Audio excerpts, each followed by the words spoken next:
Welcome to menus kitchenette. आज मैं आपके लिए लेकर आई हूँ बहुत ही सॉफ्ट, नरम और रसीले गुलाब जामुन की रेसिपी, जो बहुत ही कम खर्चे में और बिल्कुल झटपट बनकर तैयार हो जाएगा। परफेक्ट गुलाब जामुन बनाने के लिए मैंने यहाँ पर सारे टिप्स एंड ट्रिक्स शेयर किए हैं, इसलिए रेसिपी को बिना स्किप किए एंड तक देखें ताकि आपका गुलाब जामुन भी बिल्कुल परफेक्ट, सॉफ्ट, नरम और रसीला बने और बिल्कुल हलवाई जैसा बने। स्वागत है आपका मेरे किचन में। तो चलिए आज की रेसिपी देखते हैं।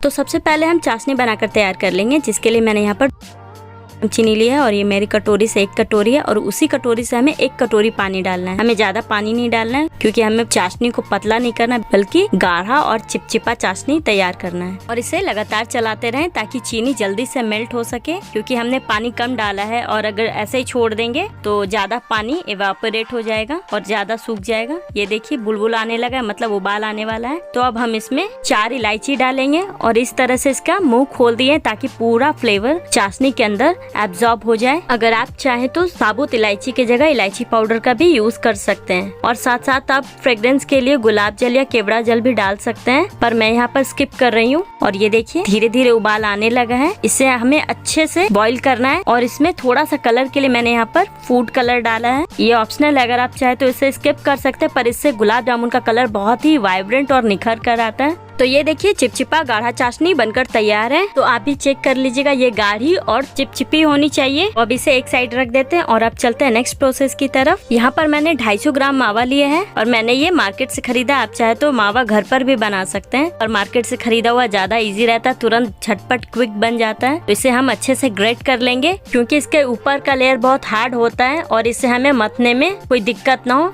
इसलिए हमें इसे ग्रेट करना है। ये देखिए ग्रेट हो चुका है। अब हम इसे हथेली की सहायता से इसे मसलना है और तब तक मसलना जब तक ये सॉफ्ट ना हो जाए। और अगर आपको थोड़ा हार्ड लगे तो आप बस जरा जरा पानी की क्वांटिटी डाल सकते हैं, बहुत ज्यादा नहीं तो ये गीला हो जाएगा। बस जरा सी पानी की क्वांटिटी डालेंगे और इन्हें अच्छे से मिक्स करेंगे। मावा का डो बनाने में हमें पेशेंस रखना होगा क्योंकि गुलाब जामुन का मेन बेस ये मावा होता है, इसलिए हमें यहाँ पर कोई भी हड़बड़ी नहीं दिखाना है। ये देखिए अभी भी थोड़ा हार्ड लग रहा है, इसलिए मैं थोड़ा सा और पानी डाल रही हूँ। अब इसे हम अच्छे से मिक्स करेंगे और देखिएगा आपको ये अपने आप बहुत सॉफ्ट लगेगा। बस एक बार पेशेंस रखकर अगर आप मावा का डो तैयार करें और उसे परफेक्टली स्टेप बाय स्टेप जैसे मैंने बताया है वैसे तैयार करेंगे तो आपका गुलाब जामुन बिल्कुल परफेक्ट और हलवाई जैसा बनेगा। अब हम इसमें लगभग 1/4 चम्मच बेकिंग सोडा लेंगे और उसके ऊपर जरा सा पानी डालेंगे ताकि बेकिंग सोडा एक्टिवेट हो जाए। और बेकिंग सोडा बहुत पुराना नहीं होना चाहिए, नहीं तो इसका असर बिल्कुल नेग्लिजिबल हो जाता है, खत्म हो जाता है। इसलिए कोशिश करें कि जब आपको गुलाब जामुन बनाना हो तो बेकिंग सोडा खरीद के ले आइए। और बेकिंग सोडा के साथ ये अच्छे से मिक्स हो चुका है। तो अब इसमें मैं 1 पैकेट दूध डाल रही हूँ जो कि 10 रुपए का है और बाजार में आसानी से मिल जाता है। अगर आप लूज मिल्क पाउडर यूज करना चाहते हैं तो लगभग 3 से 4 चम्मच डालें और इसे भी अब अच्छे से मिक्स कर लिया है मैंने। तो अब इसमें हम लगभग 4 चम्मच मैदा लेंगे। ये जो हमारे घर में नॉर्मल चम्मच होती है ना खाने वाली, वो चम्मच है ये, ध्यान रहे। इसकी क्वांटिटी ना ज्यादा हो ना कम हो, 4 चम्मच। 250 ग्राम मावा में हमने 4 चम्मच मैदा लिया है। तो इसे भी हम अच्छे से मिक्स करेंगे और एक सॉफ्ट नरम डो बना लेंगे। और जैसे ये डो बनकर तैयार होगा तब हम फिर चेक करेंगे कि ये परफेक्टली तैयार हुआ है कि नहीं। तो ये देखिए नरम और सॉफ्ट डो बनकर तैयार है।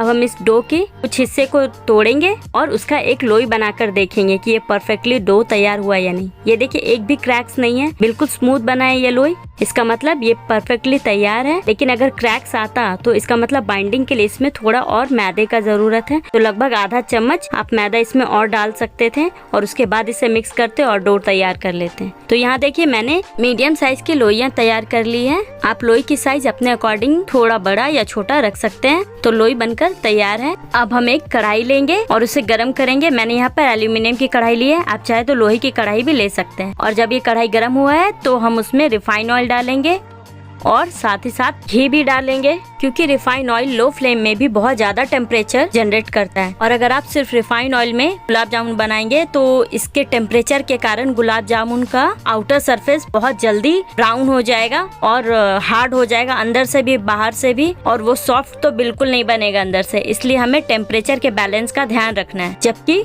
घी इवन ऑन हाई फ्लेम में भी टेम्परेचर बहुत ज्यादा जनरेट नहीं करता बल्कि बैलेंस रखता है। और गुलाब जामुन को हमें बिल्कुल लो टेम्परेचर पर पकाना है, इसलिए टेम्परेचर को बैलेंस रखने के लिए तेल और घी दोनों मिक्स करके डालना है। अगर आप चाहे तो घी की जगह डालडा का भी इस्तेमाल कर सकते हैं। यहाँ पर मैं घी का इस्तेमाल कर रही हूँ। हमें बिल्कुल हल्के गरम तेल में बनाना है, तो चलिए चेक करते हैं। एक छोटी सी लोई डाले हैं बनाकर, तो ये देखिए उसमें बबल्स आने लगे हैं और ये ऊपर नहीं उठा है, इसका मतलब तेल हल्का गर्म है। तो अब हम इसमें एक लोई डालेंगे चेक करने के लिए कि इसमें कोई क्रैक्स तो नहीं आ रहा है। और इसे बिल्कुल हमें लो फ्लेम पर और बिल्कुल ठंडे तेल में लगभग बनाना है। और जब तेल बहुत हाई हीट हो जाए तो हमें फ्लेम को बंद भी करना है, ताकि तेल का टेम्परेचर थोड़ा कम हो जाए। और जैसे ही तेल का टेम्परेचर कम हो जाएगा, थोड़ा ठंडा हो जाएगा, जब ये फ्राई होना थोड़ा धीमा हो जाएगा, तब हमें फ्लेम को फिर से ऑन करना है और लो फ्लेम पर हमें इसे फ्राई करना है। और ये देखिए इसका आउटर सरफेस थोड़ा सा हार्ड हो चुका है, कलर चेंज हो चुका है। तो अब इसे हम कलछुल या फिर किसी छोलनी की सहायता से इसे चलाएंगे। पहले नहीं चलाएंगे वरना ये टूट जाएगा। तो ये देखिए इसका कलर कितना परफेक्ट है। इससे ज्यादा इसे फ्राई नहीं करेंगे वरना ये बहुत ज्यादा डार्क हो जाएगा।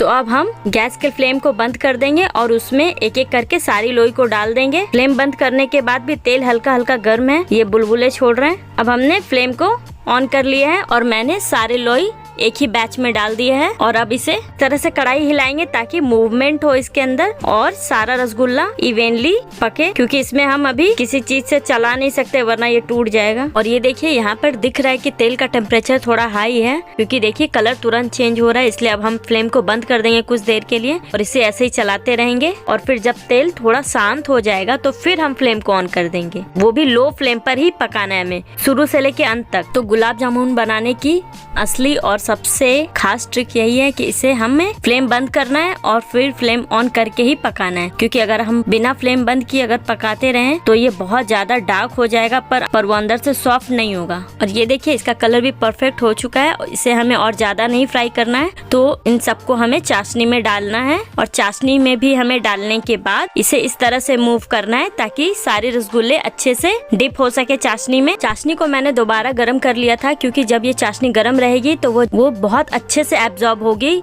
गुलाब जामुन के अंदर। पर चाशनी को हमें बहुत ज्यादा गर्म नहीं करना है, बल्कि गुनगुना गर्म करना है, वरना सारे गुलाब जामुन एकदम सॉफ्ट हो जाएंगे और टूट जाएंगे और चाशनी में ही बिखर जाएंगे। तो अब हम इस गुलाब जामुन को 3 से 4 घंटे के लिए रेस्ट में रखेंगे ताकि चाशनी इसके अंदर अच्छे से एब्जॉर्ब हो सके और ये एकदम सुपर सॉफ्ट बने। ये देखिए 3 से 4 घंटे रेस्ट में रखने के बाद ये गुलाब जामुन कितने खिले खिले वाइब्रेंट और सॉफ्ट दिख रहे हैं। तो ये देखिए इसमें एक भी क्रैक्स नहीं आया। ये बिल्कुल बाजार जैसा बनकर तैयार हुआ है, ऊपर से बिल्कुल सॉफ्ट और अंदर से नरम है। और ये बाजार से भी ज्यादा किफायती भी है, क्योंकि मैंने 100 रुपए में लगभग 25 गुलाब जामुन बनाकर तैयार किया है, जिसका मार्केट प्राइस कम से कम 250 होगा। तो ये देखिए गुलाब जामुन को मैंने कटोरी में निकाला है और उस पे थोड़ा से चाशनी डालेंगे और उसे ड्राई फ्रूट से थोड़ा गार्निश कर लेंगे। मैंने ड्राई फ्रूट्स में पिस्ता और बादाम लिया है। आप अपनी पसंद के ड्राई फ्रूट से इसे गार्निश करें और फेस्टिवल के मौसम में इसे एंजॉय करें। अगर आप मेरे चैनल पर नए हैं तो चैनल को सब्सक्राइब करें और मेरी इस रेसिपी को लाइक एंड शेयर करें। तो मिलते हैं किसी नई रेसिपी के साथ। Till then thank you and happy Rakshabandhan to all.